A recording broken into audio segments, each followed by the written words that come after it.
Bonjour les gars, j'espère que vous allez tous bien. Aujourd'hui, on va parler de l'avant-match du Real contre l'Athletic Bilbao. Pour commencer, on va d'abord parler de la déclaration de Ancelotti en conférence de presse.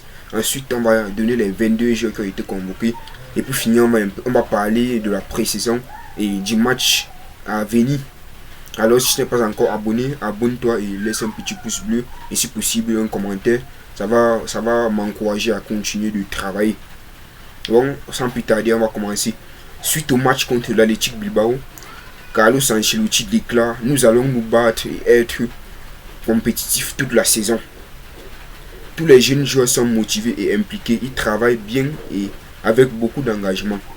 En effet, la situation dans les vestiaires n'est pas très stable, notamment à cause de la blessure du Thibaut Courtois, qui a été victime d'une rupture de ligament croisé antérieur du genou gauche.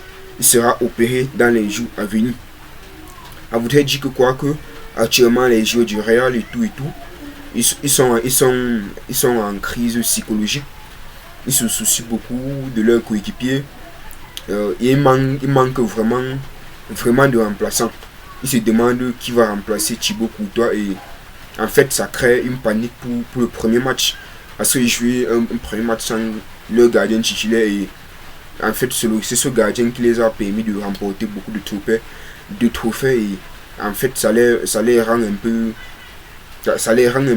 timides, ça les rend un peu malheureux. Pour les 22 joueurs qui ont été convoqués, on a comme gardien de but, on a Lumine, on a Caniza et Franck. Comme défenseur, on a Carvajal, on a Militao, on a Alaba, on a Nacho, on a Odriozola, on a Lucas. On a Frank Garcia et Rudiger. Comme milieu de terrain, on a Bellingham, le joueur qui est arrivé cette saison de Dortmund, la superstar du Real actuellement. Et on a Kroos, on a l'éternel Modric, on a Camavinga, Valverde, Tchouaméni, que de bons joueurs, que de top joueurs. En fait, je ne vois pas pourquoi le Real s'inquiète vraiment. Comme attaquant, on a Vinicius Junior, on a Rodrigo, on a Rossellou et Brahim Diaz. En fait, le Real est quand même armé. Je ne vois pas pourquoi il tremble autant. Donc, parlant de la pré-saison, on sait que durant la pré-saison, le Real, offensivement parlant, ça n'a pas quand même été très très mauvais. Parce qu'ils ont marqué beaucoup de buts. Ils ont marqué contre United. C'est vrai que contre le Barça, ils n'ont pas réussi à marquer. Mais leur problème durant la pré-saison, ça a été plus la défense.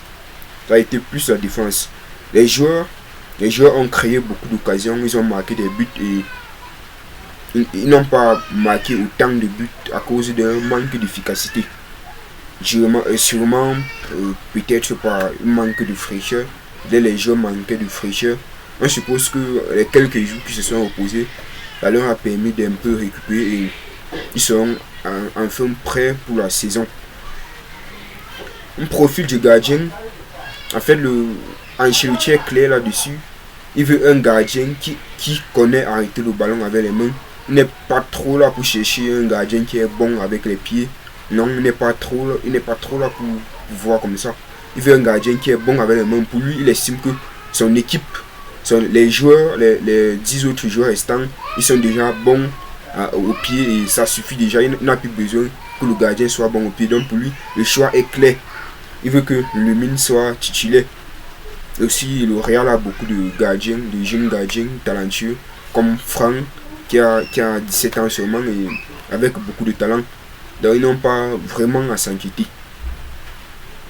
Et durant ce match, en fait, le Real devra quand même faire attention. C'est pas parce qu'ils ont une superbe équipe et tout qu'ils doivent aller se balader sur le terrain. Ils doivent quand même nous montrer un petit Real pour être déjà à la course au titre dès le premier match pour que la ligue elle soit un peu chaud. On peut plus voir l'écart de 9 points, l'écart de 8 points.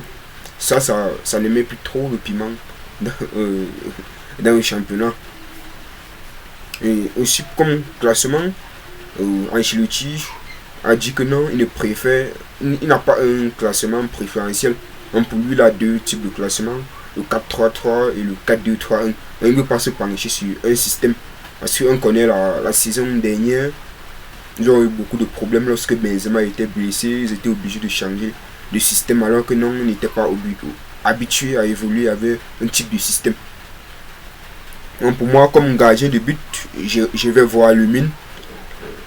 Comme défenseur, en fait défenseur central, je vais voir Militao et Rudiger.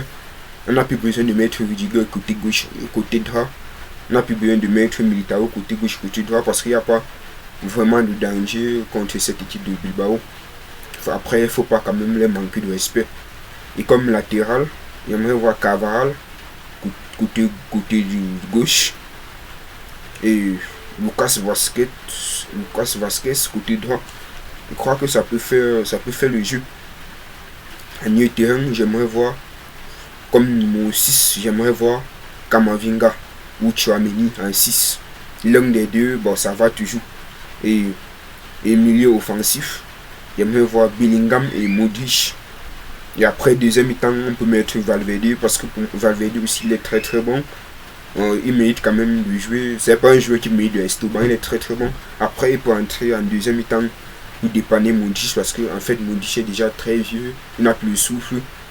Et le remplacer en deuxième mi-temps, ça le ferait beaucoup de bien et ça va aussi éviter beaucoup de blessures. Et comme attaquant, j'aimerais voir en numéro 9, puisque Benzema est parti, on n'a plus de réel numéro 9. Notre seul nouveau Benzema, ce n'est que Rossellou. Et on connaît que d'ailleurs Rossellou est très très bon. C'est un joueur qui est très bon.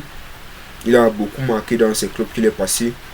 Et pourtant, les équipes où il était n'étaient pas très très bonnes.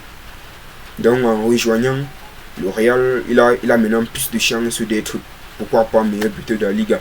Avec des meilleurs milieux de terrain comme Bellingham, comme Modric, comme Kroos, comme Valverde.